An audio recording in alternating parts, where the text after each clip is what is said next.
There's one more thing I want to talk about before I get to Jay-Z and Diddy, right?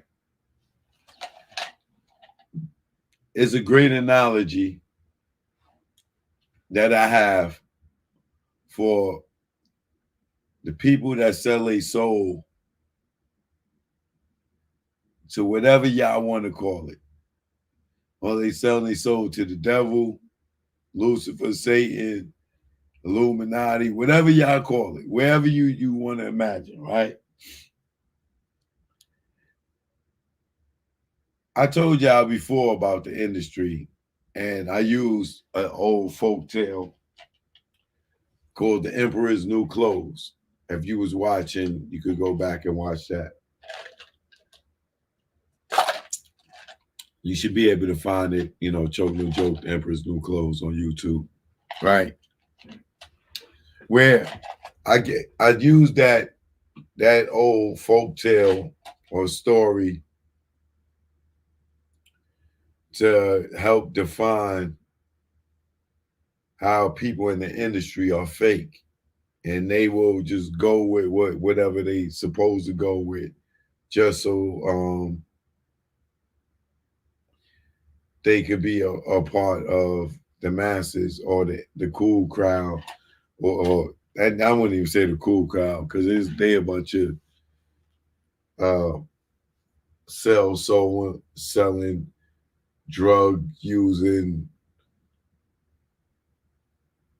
alcoholic, pill popping type of community, right? So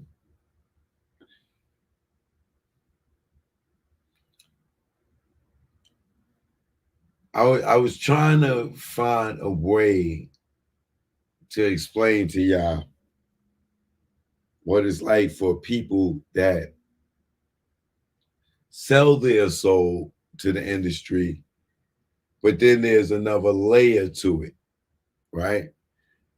For those that get to a certain caliber. Now, I can't prove this. Uh, so this is all allegedly and hypothetically speaking, but it is great observation for me watching for over the last 30, 40 years of entertainment and being 30 years of in it myself, that I noticed that the same people that I would consider those who have sold their souls or joined a fraternity or sorority or whatever y'all want to call it, some of them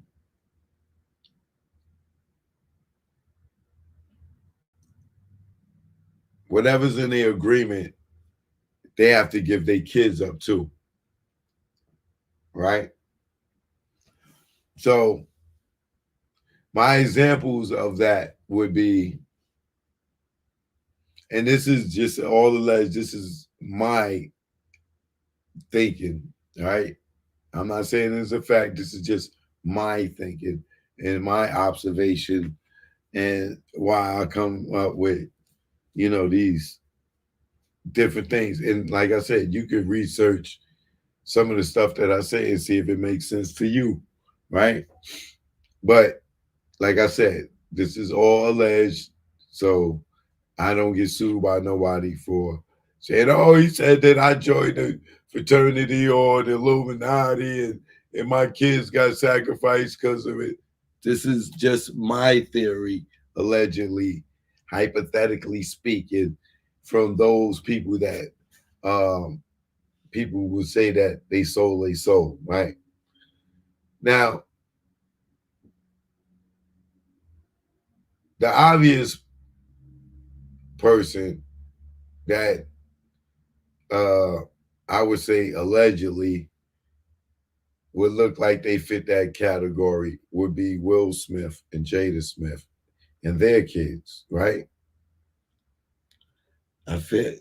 They joined some shit that made them have to do shit. stuff with their kids, like Will kissing Jaden in public.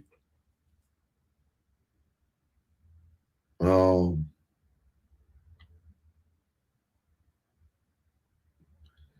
their kids being eccentric in fashion and stuff like that.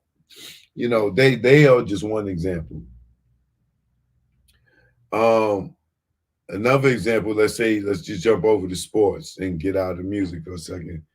I would think, in my opinion, hypothetically speaking, allegedly, Magic Johnson would be another one that I would say would be in that club that sold his soul to be in this elite club of basketball players and be a star in the NBA world, and then sacrifice his son EJ with being this eccentric, odd, big dude, right? With this alternate lifestyle, or whatever, right? And then Magic Johnson with the AIDS humiliation ritual, but he's still alive, right? Um,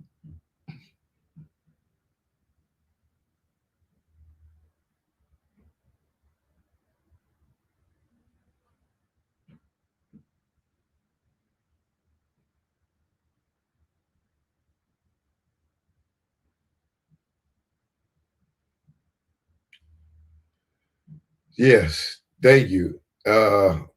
Dwayne Wade, another person, right? That you would say uh fits the category of a person that sold their soul and then had to give up their kid. Jay-Z and Beyonce is the same. And I feel that for what EJ and Jaden Smith is that they're using Blue Ivy to uh what's the word I want to say? I don't I don't want to say sexualize children or make try to make kids look like adults. Like you see how like she was dressed at the Grammys, right?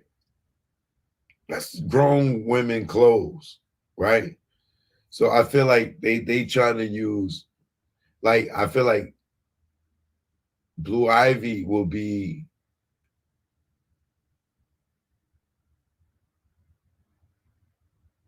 the leader of the kids are mature. They're much mature. They're not like they were back in the day. They are so mature. They're so mature. They could date older people. Like I think that she's gonna be like the poster child for that generation as EJ was the poster child for uh I don't know, a gay boy. I don't know, or is he a trans? Like I don't know. I don't know what it is. But due to due to due to his father's celebrity, he was able to be who he is without public humiliation, right? Same thing with Blue Ivy at this time. I'm outraged that the little girl's only 12 years old now, just turned 12, right? And dressing like a grown woman. And people tell me, oh, Choke, you being too harsh, this, that, and that. No, it is like what you see it will start a trend because other little kids will want to dress like her and be like her. Why? Because she's Beyonce's daughter. Just as that the little kids' mothers follow anything Beyonce do. Just like I showed y'all, this woman brought her kid to the concert. Why? Because Blue was there.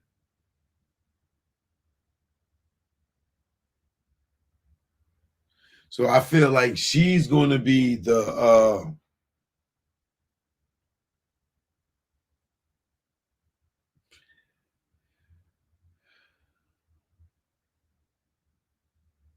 I don't want to say poster child, but she's going to be the bar to say, oh, the kids are much more mature now. And then they changed the laws or some bullshit so they could throw their pedophilia shit in into the alphabet crew. Right? So Blue Ivy, Dwayne Wade, Will Smith kids, uh,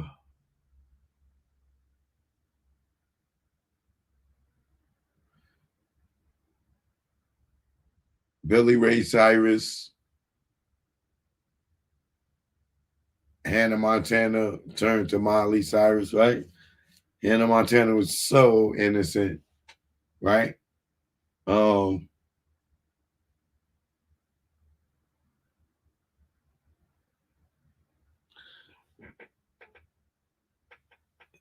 Somebody said Angela Yee daughter.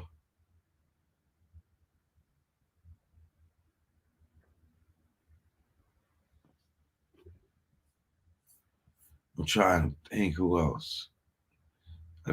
I think Madonna.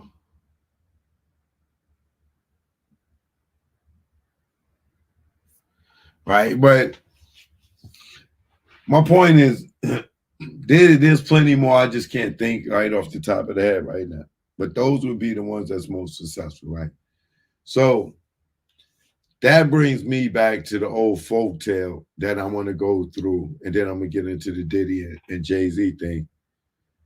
How many of y'all familiar with the story? Let me see. Before I even give y'all the name of it, right? Damn, did I mention it already? I might have mentioned it already.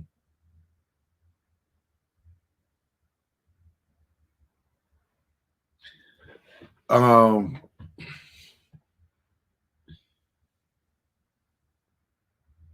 Cher's daughter turned into a man too. See?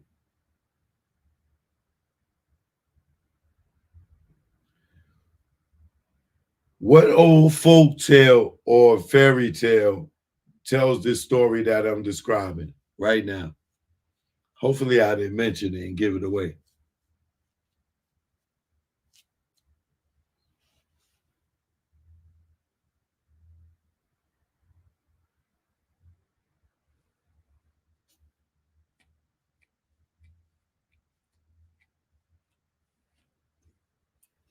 Nobody knows?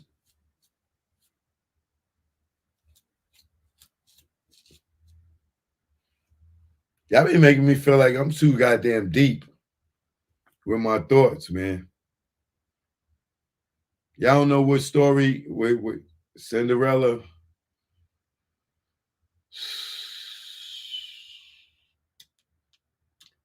No, because Cinderella then you didn't have to. Secret Cinderella didn't have children. Little boy blue. Nope. The gas. This goes against the Bible. Pinocchio. No. Little Red Riding Hood. No. I'm late. I don't know.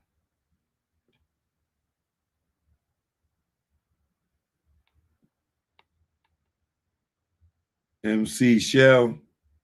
Welcome back.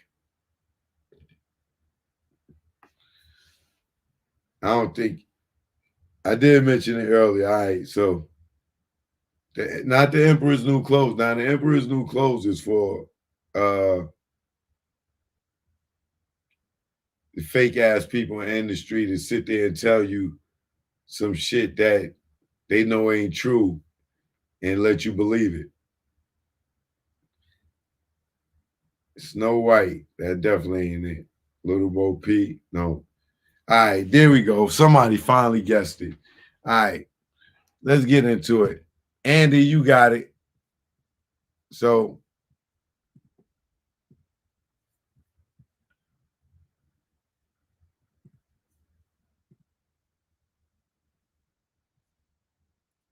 Rumpelstiltskin, right? Rumpelstiltskin is a story that I feel that for the people that sell a soul in this industry to Lucifer or the powers that be, the dark side, whatever you want to say it, that they have to give up their children to the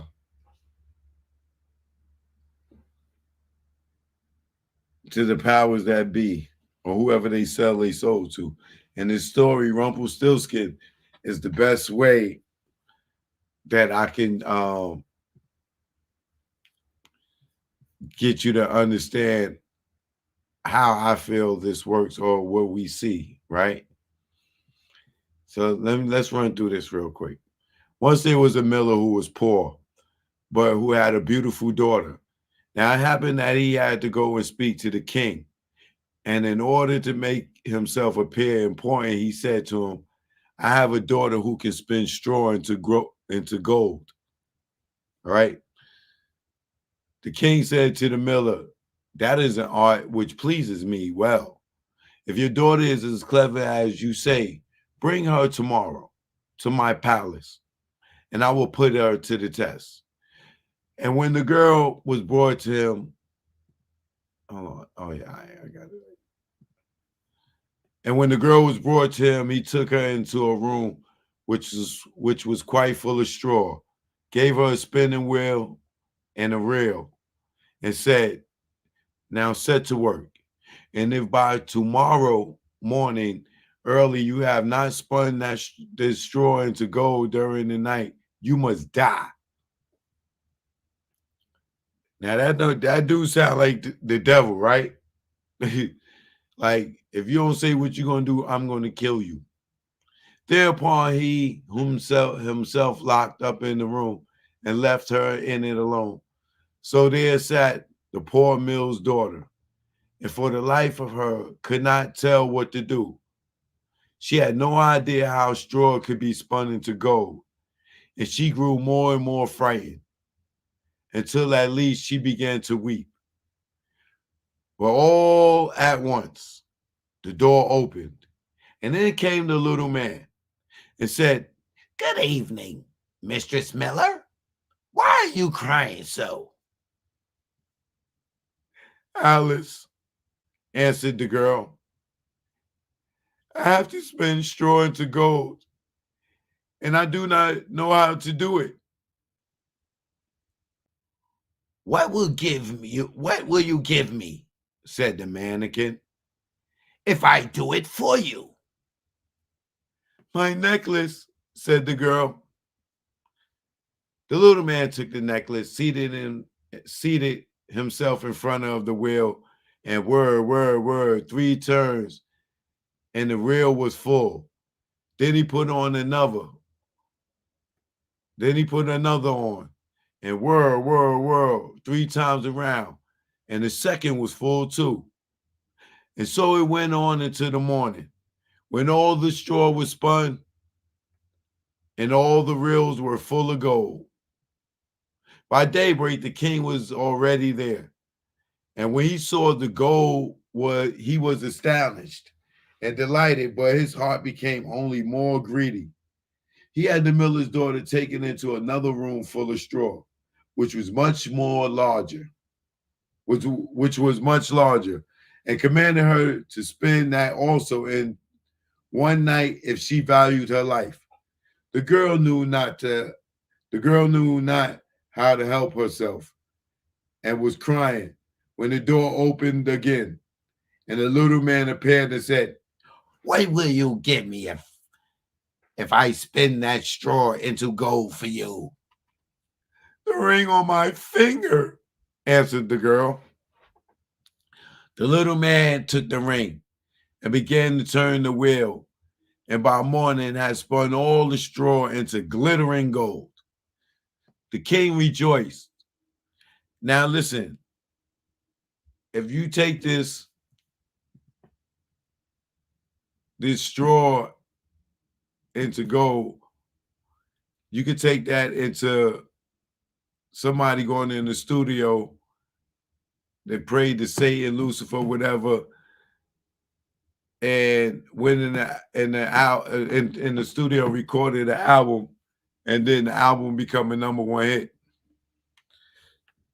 Right? You can look at it that way, or a movie, or a championship, right?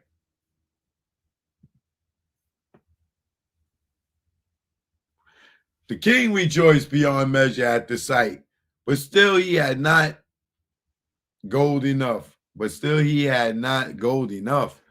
And he had the miller's daughter taken into a still larger room full of straw. And he said, "You must spin this too in the course of this night. But if you succeed, you shall be my wife." Even if she be a miller's daughter, thought he, I could not find a richer wife in the whole world.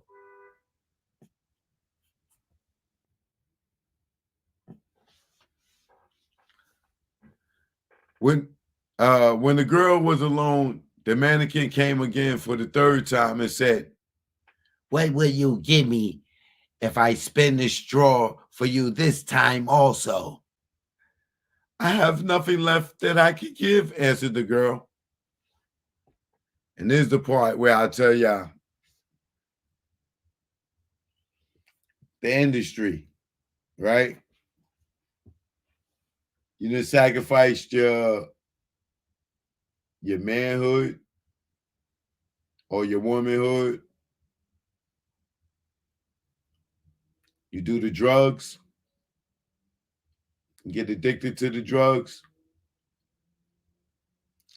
but they're going to make you still a star.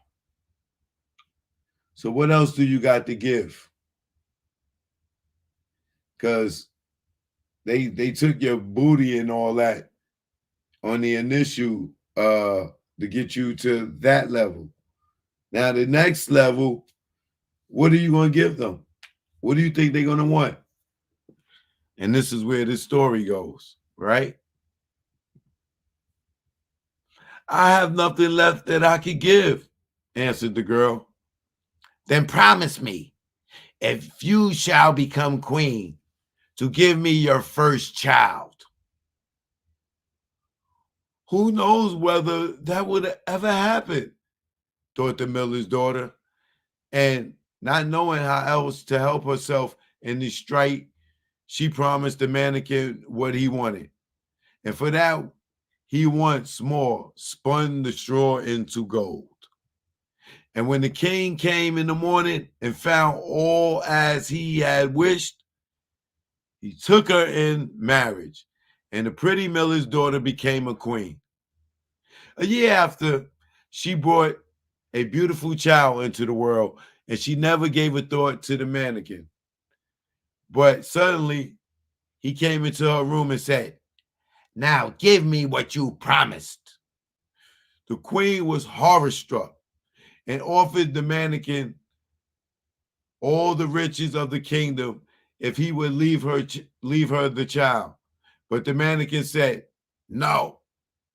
Something alive is dearer to me than all the treasures in the world." That's right. That's when you see these people sacrifice somebody, right? This is all hypothetically speaking. Then the queen began to lament and cry, so the mannequin pitied her. "I will give you 3 days' time," he said. "If by that time you find out my name, then you shall keep your child." So the queen thought the whole night of all the names that she had ever heard. And she sent the messenger over the country to inquire, far and wide, for any of the names that there might be. When the mannequin came the next day, she began with Casper, Melchior, Balthazar. It said all the names she knew, one after another. But to everyone, the little man said, "That is not my name." On the second day, she had inquiries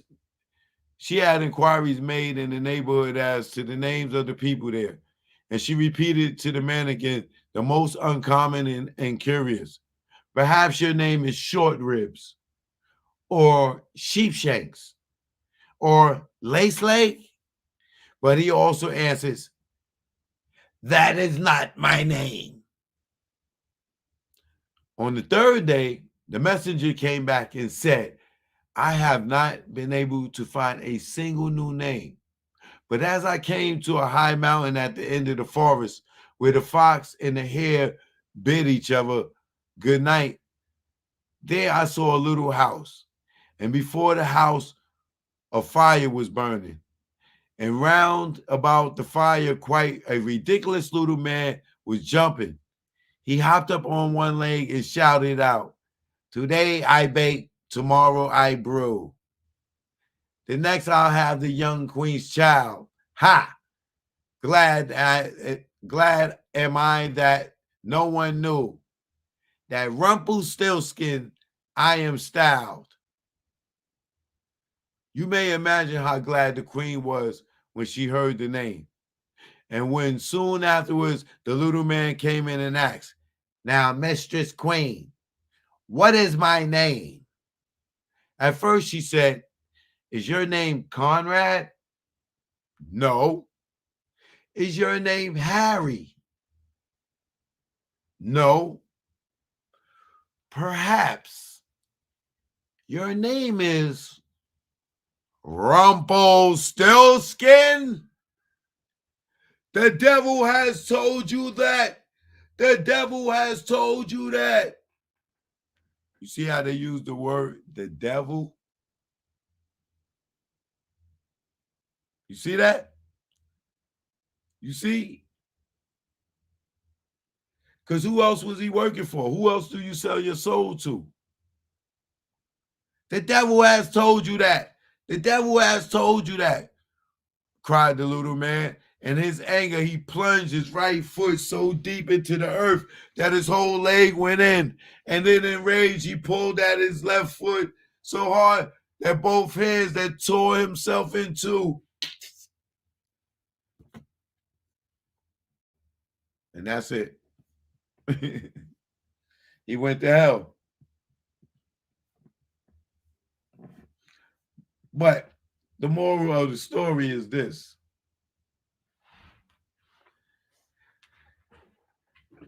if you sell your soul, you can get a lot of gold.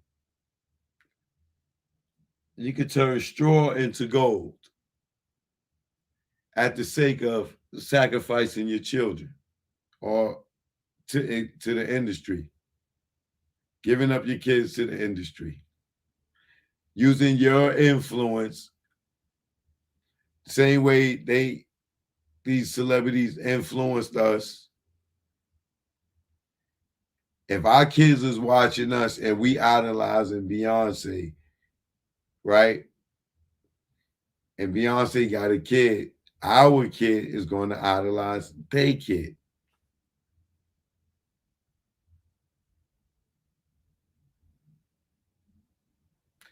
So the powers that be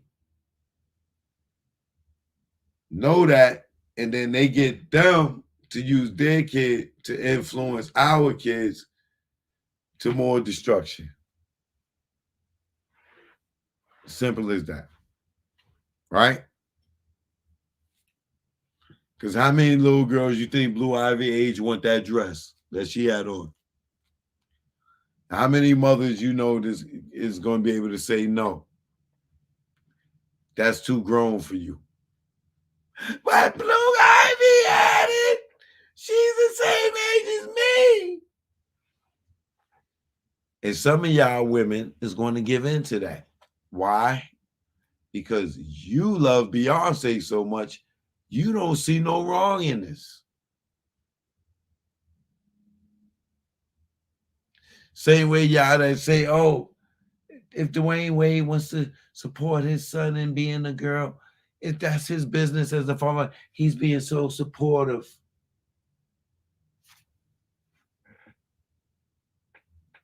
There's nothing wrong with being supportive. But wouldn't you want to encourage your kid to make that decision at an age where they're on their own? And because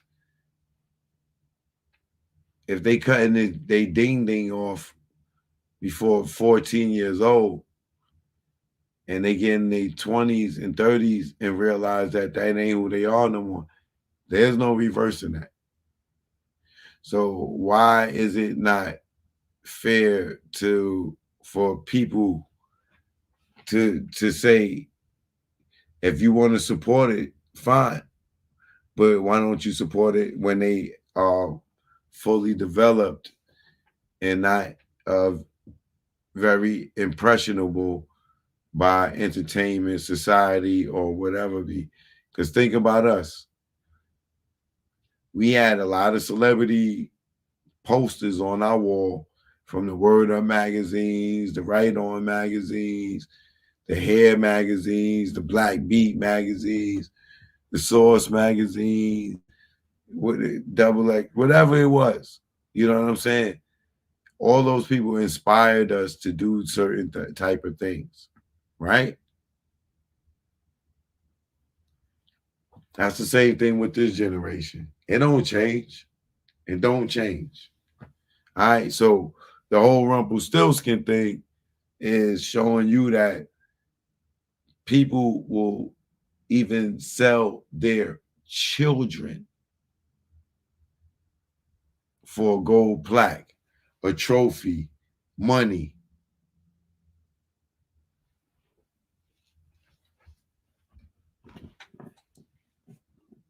for a talent that they know they don't possess.